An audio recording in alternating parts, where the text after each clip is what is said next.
Hello friend, welcome to my YouTube channel. और आज हम आपके लिए लेके आए हैं साइंस के कुछ महत्वपूर्ण क्वेश्चन, जिसमें कंप्यूटर के भी कुछ क्वेश्चन हैं।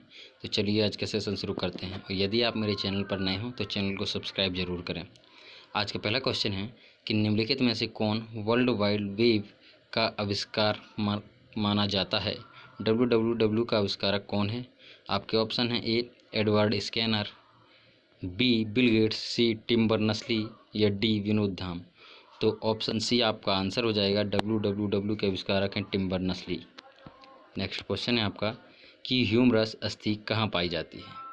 ऑप्शन ए जांघ में, बी पिंडली में, सी ऊपरी भुजा या डी अग्रभाग। तो आपका आंसर हो जाएगा कि ह्यूमरस अस्थि पाई जाती है ऊपरी भुजा में।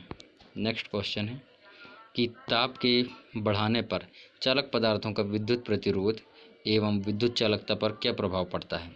ऑप्शन ए है विद्युत प्रतिरोध बढ़ता है जबकि विद्युत चालकता घटती है, बी है विद्युत प्रतिरोध घटता है जबकि विद्युत चालकता बढ़ती है, सी है विद्युत प्रतिरोध एवं विद्युत चालकता दोनों बढ़ते हैं, ये डी विद्युत प्रतिरोध एवं विद्युत चालकता दोनों घटते हैं। तो आपका आंसर हो जाएगा कि ताप बढ़ाने पर चालक पदार्थों का विद्युत प्रतिरोध एवं विद्युत चालकता, इसमें विद्युत प्रतिरोध तो बढ़ता है जबकि विद्युत चालकता का मान घटता है। ऑप्शन ए आपका आंसर हो जाएगा। नेक्स्ट क्वेश्चन आपका कि एटीपी का अभिप्राय है। एटीपी का क्या अभिप्राय है आपको ये बताना है। एटीपी का पहला है एडिनोसिन ट्राइफॉस्फेट, दूसरा है एडिनिसिन ट्राइफॉस्फेट, तीसरा है एडिनिन टेट्राफॉस्फेट या फोर्थ है एडिनोसिन टेट्राफॉस्फेट। तो आप जानते हैं एटीपी का फुल फॉर्म है एडिनोसिन ट्राइफॉस्फेट। ऑप्शन ए आपका आंसर हो जाएगा। नेक्स्ट क्वेश्चन है कि निम्न वर्णित विद्युत चुंबकीय तरंगें में न्यूनतम आवृत्ति की तरंगें होती हैं। तो आपको बताना है कि इलेक्ट्रोमैग्नेटिक वेव्स जो होती हैं ये न्यूनतम आवृत्ति की तरंगें होती हैं कौन सी। ए है गामा किरणें, बी एक्स किरणें, सी सूक्ष्म तरंगें या डी रेडियो तरंगें। तो आपका आंसर हो जाएगा कि जो न्यूनतम जिसकी आवृत्ति होती है वह होती है रेडियो वेव्स की, सबसे न्यूनतम आवृत्ति होती है। नेक्स्ट क्वेश्चन है टीबिया नामक हड्डी किस में पाई जाती है। देखिए बायोलॉजी से यह बहुत इंपॉर्टेंट क्वेश्चन है जिसमें हड्डियों की संख्या के बारे में बताया गया है। तो टीबिया नामक हड्डी किस में पाई जाती है। ए खोपड़ी में, बी टांग में, सी भुजा में या डी मुंह में। तो टीबिया नामक जो हड्डी है वह पाई जाती है टांगों में, और इसी के आसपास होती है टेबुला फेबुला, ये हड्डियों का नाम है। तो यह टांगों में पाई जाती है। आप याद रखना हमारे शरीर में 206 हड्डियाँ होती हैं, ठीक है। और नवजात शिशु जब जन्म लेता है तो उसके शरीर में 300 हड्डियाँ होती हैं, ये भी आपको याद रखना है। नेक्स्ट क्वेश्चन है आपका कि किस पौधे का फल भूमि के नीचे पाया जाता है। ए आलू, बी गाजर, सी मूंगफली में या डी प्याज में। क्वेश्चन नंबर 7 का आंसर हो जाएगा कि जो फल भूमि के नीचे पाया जाता है वह है मूंगफली। ऑप्शन सी आपका आंसर। नेक्स्ट क्वेश्चन है कि किसी आवेशित चालक का संपूर्ण आवेश उसके बताना है। ऑप्शन ए आंतरिक पृष्ठ पर रहता है, बी बाहरी पृष्ठ पर रहता है, सी कुछ आंतरिक पृष्ठ पर व कुछ बाहरी पृष्ठ पर रहता है, या डी उपयुक्त सभी तथ्य सही हैं। तो आपका आंसर हो जाएगा ऑप्शन नंबर बी कि किसी आवेशित चालक का संपूर्ण आवेश उसके बाहरी पृष्ठ पर रहता है। Option B. नेक्स्ट क्वेश्चन आपका कि प्लास्टर ऑफ पेरिस का रासायनिक सूत्र क्या है। देखिए आप बहुत ही कॉमन क्वेश्चन और बहुत ही IMP क्वेश्चन है। इसमें आपको प्लास्टर ऑफ पेरिस का केमिकल कंपोजिशन या रासायनिक सूत्र बताना है। तो क्या होता है CaSO4 - 5H2O, 2CaSO4 - H2O, CaSO4 2H2 - 2H2O, fourth है CaSO4 - MgO। तो आपका आंसर हो जाएगा कि 2CaSO4 - H2O। ऑप्शन बी आपका आंसर हो जाएगा। यह है प्लास्टर ऑफ पेरिस का रासायनिक सूत्र। नेक्स्ट क्वेश्चन है आपका कि शुद्ध तत्व कौन सा है। ए कांच, बी सीमेंट, सी सोडियम या डी इनमें से कोई नहीं। तो शुद्ध तत्व आप जानते हैं सोडियम एक शुद्ध तत्व माना जाता है, सबसे अधिक शुद्ध तत्वों में आता है सोडियम। ऑप्शन सी आपका आंसर हो जाएगा। निम्नलिखित में से कौन सा औषधि पादप राजस्थान में संकटग्रस्त वंश की श्रेणी में आता है। ऑप्शन ए है एस्पेरागस, बी है केसिया, सी है कोमीफोरा या डी है विथानिया। तो आपका आंसर हो जाएगा ऑप्शन सी कोमीफोरा। नेक्स्ट क्वेश्चन है आपका एक आदर्श वोल्टमीटर का प्रतिरोध होता है?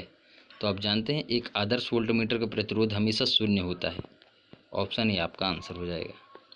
नेक्स्ट क्वेश्चन है कि वृत्तीय सड़क पर बैंकिंग करने का उद्देश्य क्या होता है? ए केंद्रापसारी बल प्रदान करना, बी केंद्राभिसारी बल प्रदान करना, सी कोणीय वेग प्रदान करना या डी केंद्रापसारी त्वरण देना। तो क्वेश्चन नंबर 13 का आंसर हो जाएगा कि वृत्तीय सड़क पर बैंकिंग करने का उद्देश्य होता है केंद्राभिसारी बल प्रदान करना। ऑप्शन बी आपका आंसर हो जाएगा। नेक्स्ट क्वेश्चन है कि शरीर की विशालतम धमनी है, तो शरीर की सबसे बड़ी या विशालतम धमनी कौन सी है? ए वेना केवा, बी एरोटा, सी कोशिका या डी निलय। तो आप जानते हैं शरीर की सबसे विशाल जो धमनी है वह है एरोटा। नेक्स्ट क्वेश्चन है आपका, निम्नलिखित में से कौन विटामिन कॉम्प्लेक्स है? ए है केराटिन, बी रिबोफ्लेविन, सी इंसुलिन या डी एड्रेनलिन। तो ऑप्शन बी आएगा आपका आंसर कि विटामिन कॉम्प्लेक्स रिबोफ्लेविन है। ऑप्शन बी आपका आंसर हो जाएगा। नेक्स्ट क्वेश्चन है, आर्किडस में विलोमेन जड़ें होती हैं।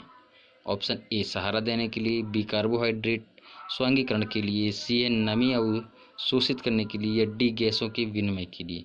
तो आर्किडियस में विलोमेन की जड़ें जो होती हैं ये होती हैं कि नमी को अवशोषित करने के लिए। नेक्स्ट क्वेश्चन है आपका, यदि किसी पिंड को पृथ्वी से 11.2 किलोमीटर प्रति सेकंड के वेग से फेंका जाए तो पिंड, ऑप्शन ए पृथ्वी पर कभी नहीं लौटेगा, बी 2 घंटे बाद लौट जाएगा, सी 24 घंटे बाद लौट आएगा या डी कुछ निश्चित नहीं है। तो आपको यह मालूम होना चाहिए कि यह पृथ्वी से किसी भी वस्तु को या किसी पिंड को 11.2 किलोमीटर प्रति सेकंड के वेग से फेंका जाता है तो वह पिंड पृथ्वी पर लौटकर कभी नहीं आएगा। तो इसका क्या कारण है? इसका कारण यह है कि हमारे पृथ्वी का पलायन वेग जो होता है वह 11.2 किलोमीटर प्रति सेकंड होता है, और जब इस वेग से कोई भी वस्तु पृथ्वी के केंद्र से या पृथ्वी को छोड़कर ऊपर जाती है तो वह कभी वापस लौटकर नहीं आती, और इसी पलायन वेग के माध्यम से ही या फिर इसी गति से ही सभी प्रकार के रॉकेट या उपग्रहों को पृथ्वी से ऊपर अंतरिक्ष में छोड़ा जाता है ताकि वह लौटकर नहीं आ पाए। तो ये हो जाएगा आपका आंसर ए, पृथ्वी पर कभी लौटकर नहीं आएगा। नेक्स्ट क्वेश्चन है कि समान तीव्रता के दो कला संबंध स्रोत से प्राप्त व्यतिकरण प्रतिरूप में माध्यम तीव्रता होगी। तो माध्यम तीव्रता क्या होगी? ऑप्शन बी आपका आंसर हो जाएगा 2i। नेक्स्ट क्वेश्चन है कि सबसे बड़ा उड़ने में असमर्थ पक्षी जो सबसे तेज गति से दौड़ सकता है वह कौन सा है? Option A penguin, B kiwi, C शुतुरमुर्ग या डी एमू। तो आप जानते हैं सबसे बड़ा पक्षी और उड़ने में असमर्थ पक्षी शुतुरमुर्ग है और यह दौड़ने में भी काफ़ी तेज है। नेक्स्ट क्वेश्चन है आपका कि पेड़ों की छालों पर उगने वाले लाइकेन को क्या कहा जाता है? ए कार्टिकोल्स, बी सेक्सिकुल्स, सी सेक्सटिलिस या डी परमेडिया। तो पेड़ों की छालों पर उगने वाले लाइकेन को कहा जाता है कार्टिकोल्स। ऑप्शन ए आपका आंसर हो जाएगा। तो ये थे आज के 20 IMP क्वेश्चन जो कि किसी भी कंपटीशन एग्जाम के लिए बहुत ही महत्वपूर्ण है और साइंस की दृष्टि से देखा जाए तो बहुत ही ज़्यादा महत्वपूर्ण है। तो यदि सेशन पसंद आया तो वीडियो को लाइक शेयर ज़रूर करें और चैनल को सब्सक्राइब करना ना भूलें। Thank you.